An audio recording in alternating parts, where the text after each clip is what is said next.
We cannot fight, with those cars. Listen, guys, Red Bull is in full collapse mode, and Max Verstappen is sitting 7th in the championship and somehow still managing to be the most talked about person in Formula One.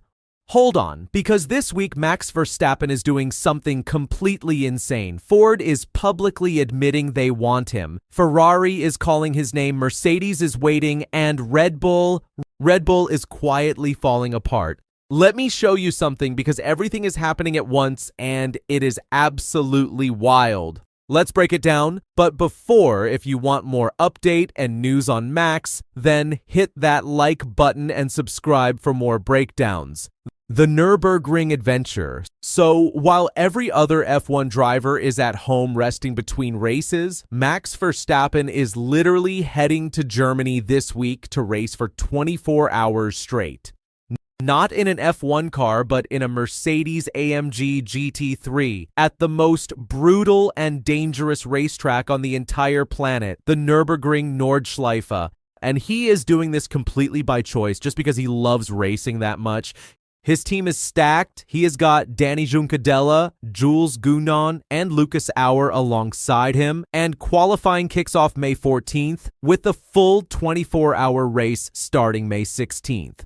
But what makes this even more interesting is what happened just days before this.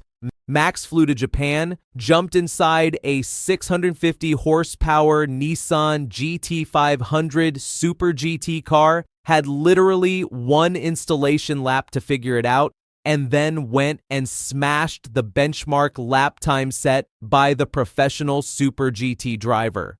One lap, the guy just gets in any car and goes fast. It is the kind of natural ability that reminds you why, regardless of what the championship table currently says, Verstappen is still widely considered the most complete racing driver on the planet right now. It is honestly ridiculous. The Ford drama. Now here is where it gets genuinely awkward, and I mean properly awkward. Max is racing a Mercedes GT3 at the Nürburgring, right? But his F1 team Red Bull is now powered by Ford engines. So Ford is essentially watching their star driver go out every weekend and promote their biggest rival brand on one of the world's biggest motorsport stages. Ford performance boss Mark Rushbrook basically admitted publicly that they would rather see Max in a Ford Mustang GT3 than a Mercedes. And then Juan Pablo Montoya came out and said if he were the boss at Ford, he would be putting serious pressure on Max to stop driving for Mercedes altogether. Ford has even confirmed they are already in active discussions with Verstappen about a future hypercar program, potentially including Le Mans. Rushbrook said they love Max as a person and as a driver, and they want him in a Ford in the sports car world at some point.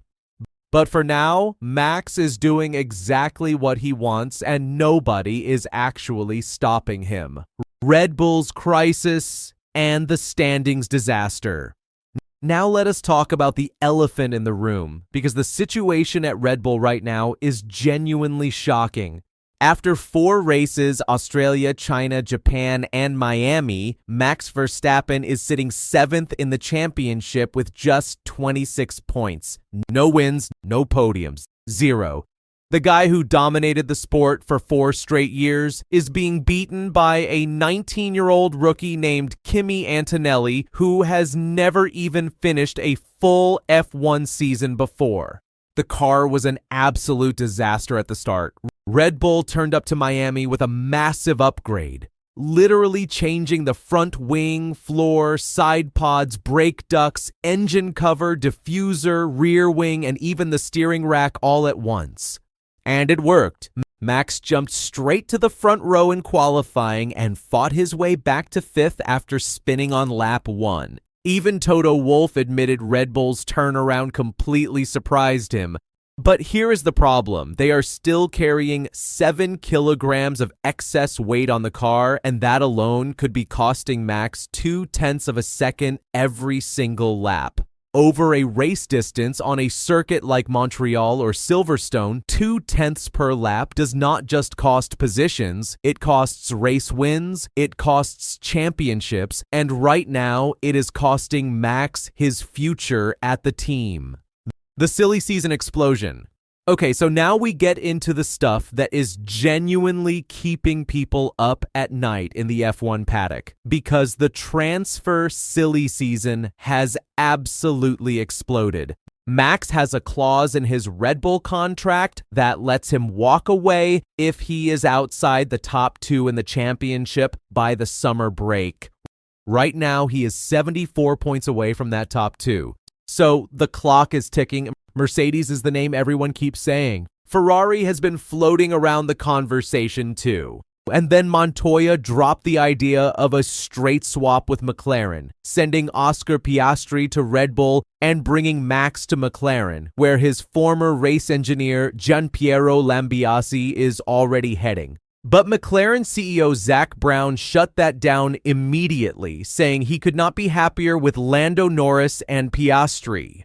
Meanwhile, Red Bull is reportedly already looking at signing Piastri as a Verstappen replacement, which tells you everything about how seriously they are taking the possibility that Max actually leaves. Coulthard, Ferrari, and Canada. And then David Coulthard came out this week and said something that nobody was expecting. He basically told Max to forget Mercedes and go to Ferrari instead. His reasoning was really interesting, actually. He said Max would have more freedom at Ferrari, that he could just show up, drive fast, win races, and go home. No corporate politics, no restrictions on what cars he drives outside F1. Remember, George Russell literally cannot race a GT3 because Mercedes will not allow it. Max is out there doing 24-hour races in their car. That contrast alone says everything. And Coulthard made another point that landed hard. Ferrari right now, with Charles Leclerc and a reorganized technical structure, is a genuinely different team to the one that frustrated Sebastian Vettel and Fernando Alonso in previous years. Meanwhile, Canada is coming up fast, May 22nd to 24th at Circuit Gilles Villeneuve in Montreal. Red Bull is expected to bring more upgrades. If Max can build on Miami's momentum and actually fight for a podium, it could completely change the conversation about his future. A strong result in Montreal would give Red Bull something to point to, give Max something to believe in, and potentially delay a decision that, once made, cannot be undone. What happens next? So, to wrap everything up, Max is racing 24 hours at the Nürburgring this week, while Ford quietly wishes he was in their car, while Red Bull is still trying to fix a broken machine, while Ferrari, Mercedes, and McLaren are all circling. My honest opinion? The Canada Grand Prix is the most important race of Max Verstappen's career right now, not for the points, but for the decision it might force him to make. And here's the question I want to leave you with. If Max Verstappen actually leaves Red Bull, does he win another championship, or does he disappear like so many champions before him who switched teams chasing something better?